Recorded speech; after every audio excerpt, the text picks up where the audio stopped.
with Mo Kelly. KFI AM 640. iHeartRadio app. And also YouTube. I got to tell you, I've already had 3 work days by now. 3. Woke up around 4:30 this morning, and I think that was the time that Mark Ronner was going to sleep. What time? 4:30. Oh, no, that's early. I woke up at 4:30 because I said yesterday I had to do this early morning hit over at Spectrum News. So I woke up at 4:30, and I spent an hour reviewing all the things for the government shutdown, how it would impact California, getting myself ready to handle a conversation on Spectrum News with Kelvin Washington. I wanted to say thank you to Kelvin for having me on. The hit was at 6:30, so I had an hour to review, get in the shower, drive over there, do about a 6-minute hit, and then come home, and then you just start the day. I tried to go back to sleep, but I couldn't, because once you get up and you're actually thinking about the news, it makes it real difficult to go back to sleep. So I was up and I started working at about 7 a.m. on the show today. And then I hadn't stopped. And then you realize you run out of gas at about 3 p.m. because you've been up since 4:30 in the morning. And then I realized this is what I asked for, doing radio and television. And the reason I'm talking about this, do you remember, Mark, we were having the conversation about Gen Zers and how they don't want to come into the office. They don't want to work 40 hours a week. They don't want to have the same type of responsibility. And I was coming down hard on Gen Z. And then I'd get this hate mail from folks saying, well, Mo, you only work from 7 to 10 p.m. You only work 3 hours a day. Only when you're actually on the air. That's the only time you're doing it. I wish it were that simple. I wish I could walk in at 6:59 and just start talking about stuff, random stuff. Yeah, just for 3 hours. Freestyle it. Yeah. It does not work that way. Also, I pity the fool who gets between you and a TV camera. You know what? TV is not my preference at all. What are you talking about? You love TV. No. You're being facetious. You're really being facetious. Never. No. I do TV because it's a part of media work that I do. I do not prefer TV, if only because usually I'm talking about subjects that I don't want to talk about. I'm talking about subjects that someone wants me to respond. Look at you all moisturized, wearing your baseball shirt. You love TV. Oh, no. I was really playing it down today because I was in a suit at 6 in the morning. So, you know, the last thing I'm going to do is dress up for the radio show. No, but I prefer radio. I love radio because it gives me the freedom and of movement, subjects. Like I can talk 14 minutes about Speed Racer if I want to. I can talk about the government shutdown. I can talk about movies, talk about Wendy's like we're going to later on tonight. We'll talk about the Metrolink, which hit this man. We'll talk about North Korea and how they're looking for capitalism in women's breasts. What? That's a real story. I'm telling you, that's for real. Oh, North Korea is checking. Why don't you bump that one up a little on the schedule? It'll be at the top of the second hour. But my point is, that's the beauty of talk radio. I have a little bit more autonomy, but when you're doing TV, you're told when to start talking. You're told when to stop talking. You have maybe 6 minutes, and in the 6 minutes, you're not controlling the questions. You're being asked the questions, and then you respond. It's not the same thing. I appreciate it because it helps what I do. It broadens my profile and visibility. And if you missed my hit this morning, you can find it at Mr. Mo Kelly on Facebook. You can find it. I put it everywhere. I put it up on Threads at Mr. Mo Kelly, whatever social media. I didn't have a chance to upload it to YouTube, but you'll be able to find it. But my point is, it allows me to do other things. Doing TV increases my credibility, visibility, viability, all that. But I love talking in a radio format. I work, and you understand this, I think, better than anyone. That's part of the reason why I brought you into the conversation. I work on a 24-hour schedule, meaning, and people don't see this. You saw this, like Mark on, I think it was Thursday or Friday, I was doing the BBC interview after the show here in the studio, or I'll do Spectrum News at 6 in the morning. it's a 24-hour schedule. You may write, you may get off work here at midnight, and you may go home and start writing until the sun comes up. Oh, writing, sending myself notes about stories to work, my work email, everything. Yeah, I never feel like I'm off. Right. So it's different. And I've worked in a 9-to-5 environment. Hate it. There's something good about a 9-to-5 because you can kind of compartmentalize. You go to work at this time, you get off at this time. True, but we're lucky enough to have the kind of job that we don't feel like it's like throwing away 8 hours of our life. Then we go back to our life. Oh, absolutely. And I used to work my first job. It was maybe my second job coming out of college was for the Los Angeles Chamber Orchestra. That was a 9-to-5, and I had to wear a shirt and tie every day. And I was miserable. I've had both ends of the spectrum. My first remote job was when I was working for Ryan Seacrest, producing for American Top 40. And this was 2002-ish. And so you had to train yourself to be mature enough to be able to work in a non-office environment. This is a good 17 years before the pandemic and the whole idea of working remotely. It was not a thing back then. So I've had all sorts of jobs and work environments, and there's nothing better than radio. Yes, the technology exists where I could do this from home every day, but it doesn't have the same energy. That's why you come into the studio so I can see you, Mark. I can see Tawala. We can have the video simulcast. You can watch us right now at Mr. Mo Kelly on YouTube. It's a completely different animal, and I love it for that reason. Can't do it like this, like TV. For example, you can have real-time interaction with me, the Mo Migos in the Motown chat. You can have direct interaction and spontaneous reaction with me on social media. You can't really do that in TV. There are people who may have seen the segment I did this morning, but it's not like you can interact with us. So radio is the best of all worlds. It makes me less self-conscious. I've done plenty of TV, but I don't seek it out. And what I don't like about TV is the amount of people fussing about you, your face, your makeup, your hair, and everything about it makes you self-conscious before you get on. Oh, I'm glad you said that. This is how it has changed. Before the pandemic, like I was doing a lot of hits for CNN. I would go down to the CNN bureau, which was on Sunset in Hollywood. They had full makeup, and you have to get in the chair to do makeup on you, and that was a pain in the ass. Don't like that at all. No. Pain in the ass. Not only because you're putting it on, it's hell to get off. It's really difficult to get all that makeup off, and it's a little bit off-putting when I know as much about makeup as my wife does. You know, I know the color that and the products that they use on me. Do you know your correct shade? Yeah, yes, camel. I'm being serious. One hump or two. Anyhow. But my point is, like you, Mark, I don't enjoy the TV process. What changed after the pandemic was that for the most part, they don't do makeup anymore. Like I didn't have to do makeup this morning. That was part of the reason I could get in.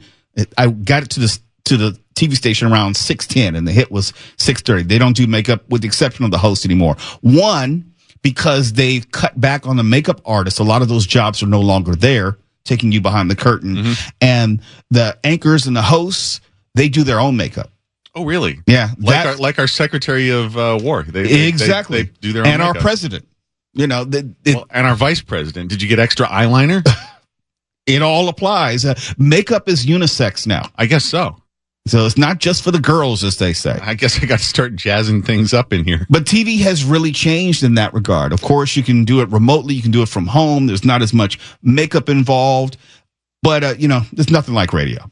But on the show tonight, enough about me. We got to talk about the shutdown, how it impacts you and other Californians. That's what I talked about on Spectrum News. But I want to share some of my remarks here with you because you will feel the shutdown. Whether it's only 1 day, 10 days, 30 days, you will feel it. You will see it. And that's important because sometimes people think that, well, it's in Washington, D.C. It really doesn't have anything to do with me. It's not going to impact my life. Don't be so sure. And also we have the viral load. In hour 3, Tiffany Hobbs is going to join us. Oh, and I almost forgot. Most importantly, and I do mean this sincerely, most importantly, we have a family 4-pack. to Disneyland or Disney California Adventure that we're giving away tonight. I'm not going to tell you when. I don't know exactly when it's going to be. Tuala's going to walk in at some point and say, Mo, it's time to give the tickets away, and then I will give out the number. So it's not like I'm hoarding the information. We'll just let you know sometime tonight when to call in for the Disney 4-pack. It's Later with Mo Kelly. We'll talk more about the shutdown when we come back. KFI AM 640. We're live on the iHeartRadio app. You're listening to Later with Mo Kelly on demand from KFI AM 640. Later with Mo Kelly on KFI AM 640. We're live everywhere in the iHeartRadio app and on YouTube. Sometimes people may forget, or you may not even know, when it comes to federal employees, sometimes we may think, well, federal, that's Washington, D.C. That's three different time zones away, some 2,500 miles away. That really doesn't have anything to do with California. It won't impact California, when actually it's the exact opposite. California has the most federal employees of any state in the union. I'm talking about anywhere between 125,000 and 150,000. Now, that is pre-Doge numbers, so it may be less than that, but not considerably less than that. And I was saying when I was on Spectrum News early this morning, and I try to remind people throughout this, yes, it's the first day of the shutdown, and it may end sometime soon, but it likely will not. And here's why. Because there's no negotiation going on. There has to be a negotiation, and there has to be a point in which one side is either going to give in or is willing to negotiate in good faith and make a compromise. And because of our partisanship, that's not likely to happen in the short term. Meaning, if you're willing to have this shutdown, and both sides are willing to have this shutdown for differing reasons, but both sides wanted this shutdown to happen, there has to be a willingness to pull back. And if you're willing to have the shutdown, you're not immediately going to run from it. So I expect, number one, that this is going to last for a while. What does a while mean? A week to 2 weeks at the very minimum. I would be surprised if it ends relatively quickly, because both sides are first and foremost interested in saving face. And you can't have a 2-day shutdown and save face because negotiations haven't even started. So why would you have a shutdown and just cave 24 hours later? So that's not going to happen. But sometimes, being in California, you think, well, it's not going to really impact you and me. I work as a teacher, or I work for the state. I don't have to worry about anything that's going on with the federal government. That's really not true. And the longer the shutdown goes on, as a Californian, the more likely you will see or feel the impact of it. Like, for example, I'm getting ready to go to Miami. I'm going to be flying out tomorrow. Airports. It may not be tomorrow, but in the coming days, you will see most likely fewer TSA agents. Those are federal employees. There may be some traffic controllers, air traffic controllers, as the shutdown goes on, who will call in sick. In other words, they're not getting paid, so the only way that they can get off work is to call in sick, because they're still expected to show up to work. If you're an air traveler, you may notice fewer TSA agents.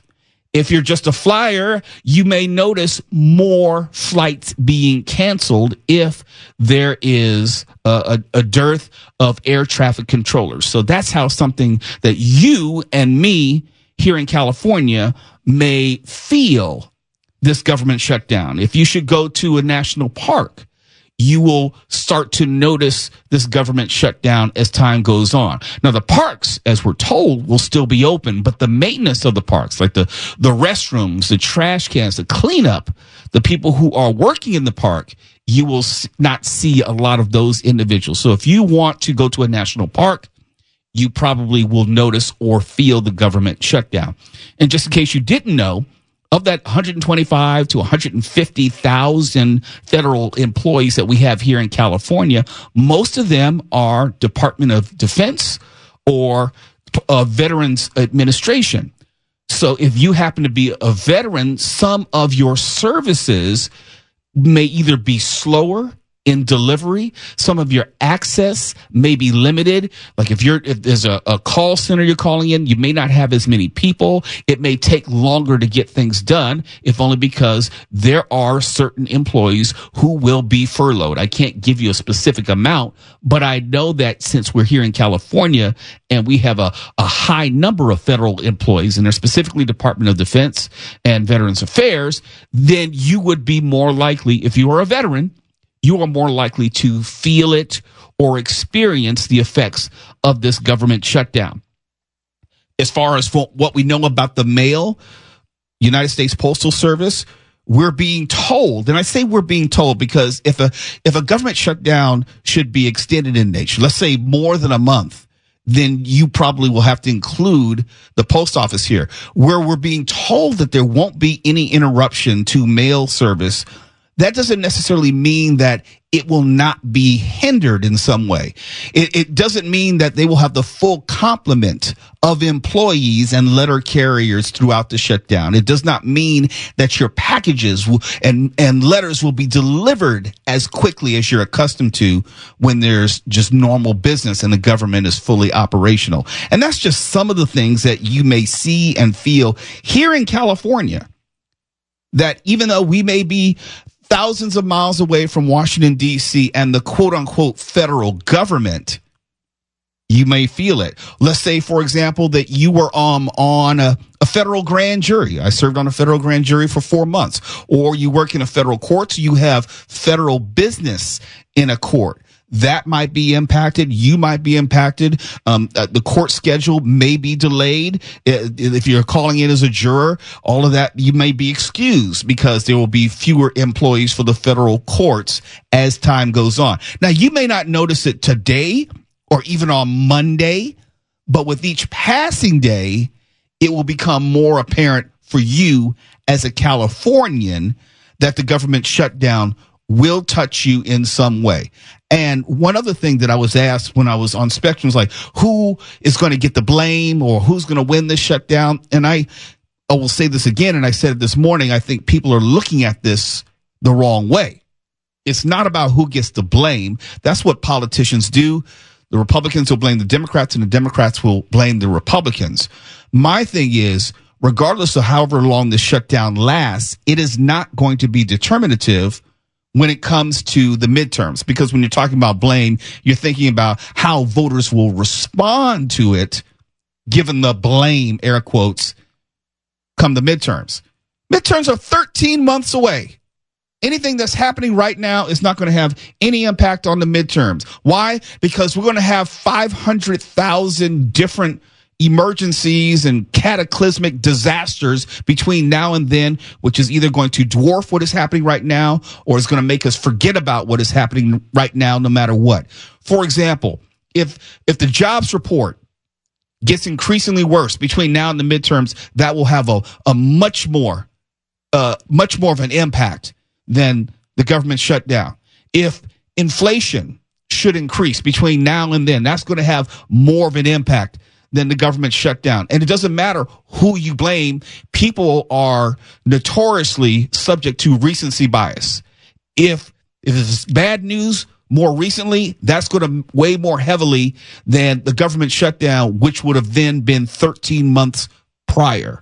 So although it may be consuming the news right now, it is not going to be anything which is going to determine what happens in the midterms. And there's one last thing before we go to break.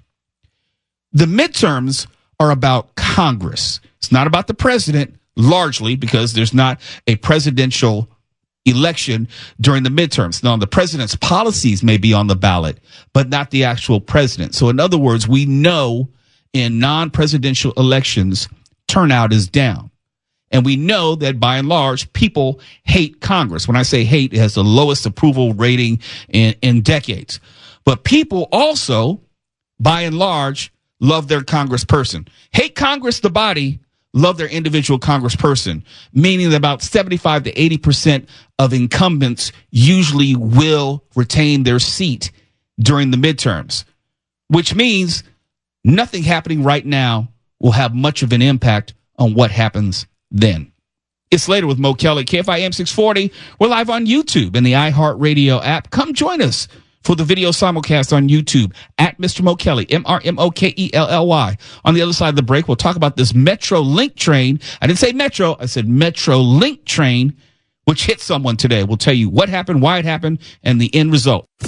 You're listening to Later with Mo Kelly on demand from KFI AM 640. And this is something which happens fairly often. When I say often, it's not an uncommon occurrence. We usually talk about Metro, but Metrolink is not completely disconnected from Metro. Let's say you go down to Union Station, you can get off a Metro train and get on a Metrolink train, which will take you out further in, I'll say, eastern Los Angeles County. Chris Little, who used to be our news director, he would ride the Metrolink train into work just about every day. And Metrolink is not like Metro, but there is some overlap. And Metrolink was reporting that a 25-year-old man is right now in fair condition after being hit or struck by a Metrolink train in L.A. this morning. It happened around 8:15 near a railroad crossing on the 12700 block of West Osborne Street in Pacoima. As we're told, Metrolink train 203 was traveling from Union Station, as I was talking about, to Santa Clarita when the man was struck outside the pedestrian area. LA Fire Department personnel responded and transported the man to a local hospital. As I said, he's in fair condition. There is some video and pictures which are floating around, and I can't really glean much from it. It shows firefighters treating him.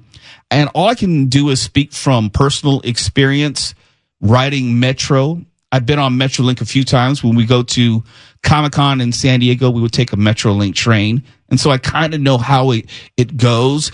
And it's really strange how often you will find people either walking across the tracks or driving in an unsafe manner across the tracks at a crossing.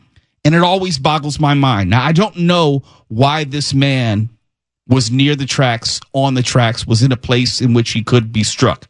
I do know that it's a relatively common occurrence. And I know that I've never in my life, I can't speak for Twala, I can't speak for Mark or Tony, who's running the board tonight. I can say for me, though, I have never walked across a train track or a crossing. I've never driven illegally across the track. You'd have to be insane. I've covered so many car train accidents, and they are very disturbing. If you see one of those, that'll cure you of wanting to take that risk forever. I don't think people understand, one, how quickly the train approaches. It can be very deceiving. And two, maybe they're thinking that the train has the option of slowing down or stopping. No, it's going through you, whether your car is on the track or whether you're standing on the track. There is no hope for it to slow down and stop. It's not like a car. It's got dozens or more cars, cars behind it. You don't just stop that on a dime. It takes a while. I see more than I would like to see. I see oftentimes cars either trying to beat the arms coming down over the track, or I will see people who are parked way too close. You know, you stop at the light, you have the gate arms which come down, and people will get real close to the track in front of the gate arms, not respecting that limit line where it tells you to stop. I don't understand it. Oh, it makes me nervous. It makes me clench up seeing that stuff. I assume you just have a death wish. You have, suicide by train on your mind, because every single time, more times than not, that train is going to take you out. Or somebody could bump you from behind. True. I forgot about that. We saw the video of a woman who was in a car who, I guess, got too close to the tracks beyond the limit line, and a car bumped her from behind, pushed the car onto the track. She had to get out of her car, let her car get hit by the train. Yeah, got to be aware of your surroundings, just like Batman was taught as a young man. Or as I said the other night about gas stations, it's all the same.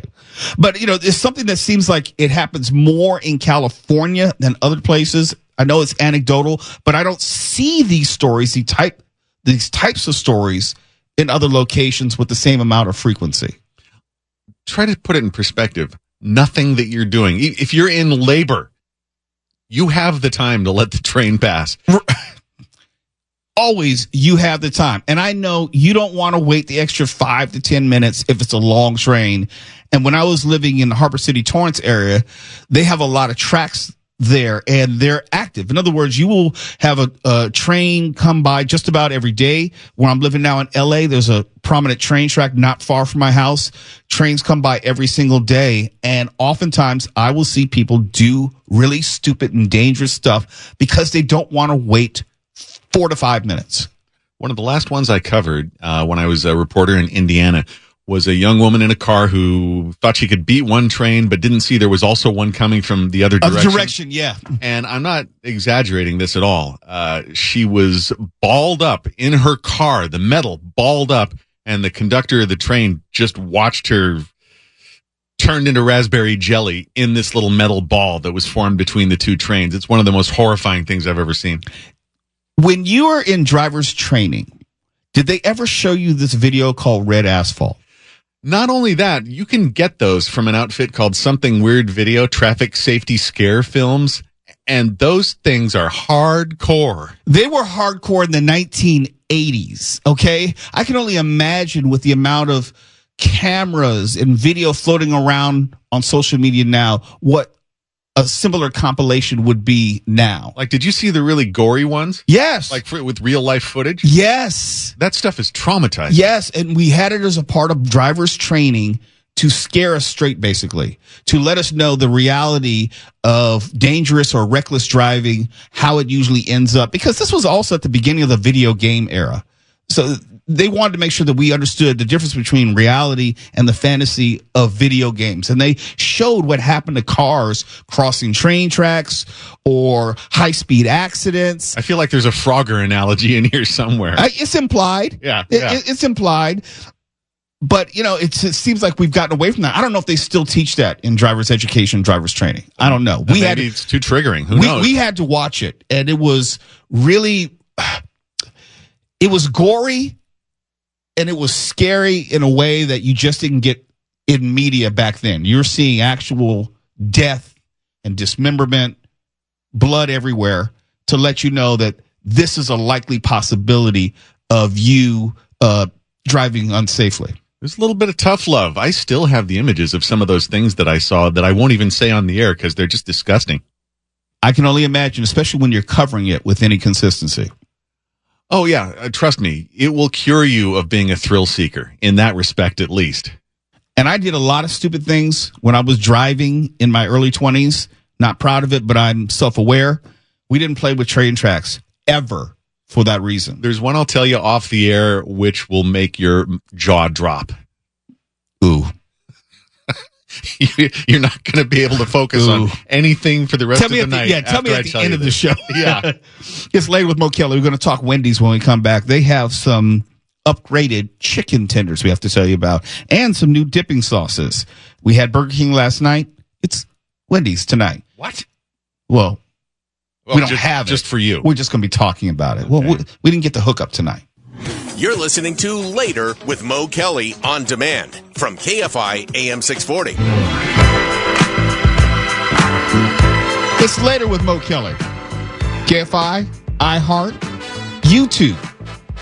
Let's talk about Wendy's real quick. And shout out to Ed Garrigus, who's a friend of the show and has always supported the show in every single way. So it's our responsibility to show some love back to Wendy's. Wendy's has just now introduced these upgraded chicken tenders nationwide, so you can get them anywhere.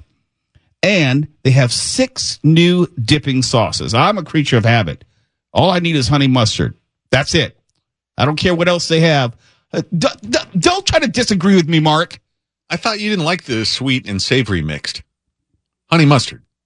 I think it's more tangy. I don't think of that as sweet and savory. I think it is just like a tangy sauce. To me, in my taste buds, it doesn't taste especially sweet. Okay, well, the correct answer is either buffalo or ranch/blue cheese. Please proceed. I don't mind ranch. It's just not my preference. Okay. Like, I'll dip my fries in ranch on occasion. Really? Your fries? Fries, absolutely. Tony, haven't you done that? Oh, you seem busy. I'm sorry. You don't have anything There's else to nothing do. more important than this. What are you talking about? I hate all condiments. All of them. Mustard's the worst. That's a whole nother issue Really? right there. All of them. Okay, if All you of were them to, get me do you sick. eat corn dogs? Yes. What do you have on your corn dog? Nothing?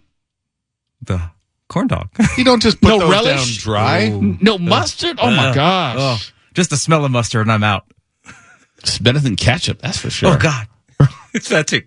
Anyhow, these new chicken tenders at Wendy's will be called Tendies, Tendys.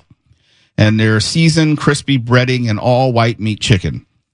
They can be ordered in 3 or 4 piece servings, either a la carte or as part of a combo meal, standard operating procedure. Each order comes with 2 dipping sauces. That's why we talked about the dipping sauces.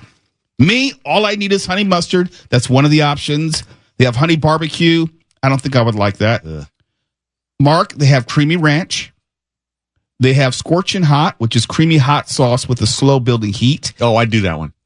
See, I'm not too big on super hot stuff. I'm more of a hot food addict than you and Tawala. In fact, Tawala brought me in something he had earlier that blew the top of his skull off, and he was standing there in shock while I just horked it down.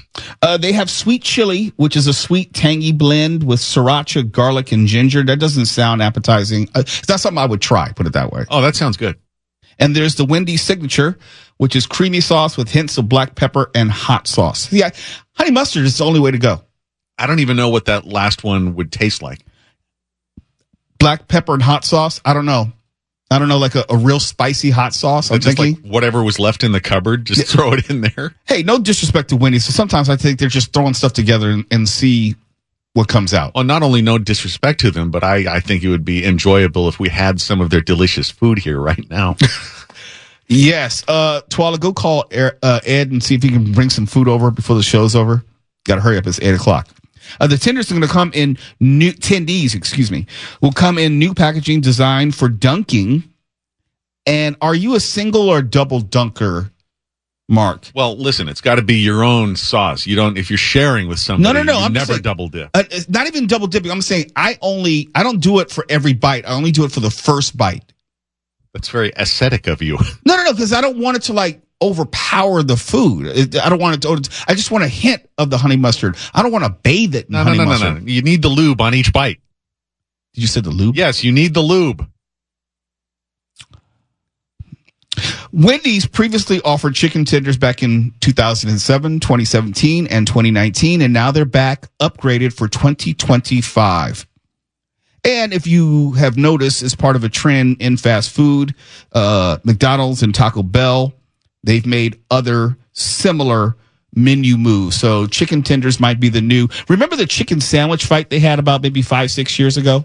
No, did it get bloody? Was it? No, I'm saying all the fast food joints were hyping their chicken sandwich or spicy chicken sandwich from Popeyes to Chick-fil-A to McDonald's. I mean, just about all of them. I think Burger King used to have a really good, crunchy chicken sandwich. They did. And it was like a Parmesan, chicken sandwich, if I remember correctly. You might be right. It's been years, but I used to get those kind of on the regular. Yeah, but there was a big chicken sandwich war back in the day, and now I guess this is going to be chicken nuggets / chicken tenders war. Well, the nuggets disturb me because we've all seen the B-roll of how they get made, and Parts is parts. I don't want to consume parts. I will say this: I don't like McDonald's chicken nuggets. For me personally, I do love Chick-fil-A's chicken strips and nuggets. I really do. I would like it to be identifiable as having come from a chicken as opposed to something extruded from a machine. Wait. Are you telling me that when you eat a hamburger, it looks like it came from a cow? Okay, you want to start this at 8:42? Because I can go here if you want. Let you just marinate on that because I need to get a real answer from you, sir. If you want to start this, I want to be starting something. We'll do this. Okay, KFI 640, we're live everywhere in the iHeartRadio app. Damn it. KF Chicken tenders. KOST HD2, Los Angeles, Orange County. More stimulating talk.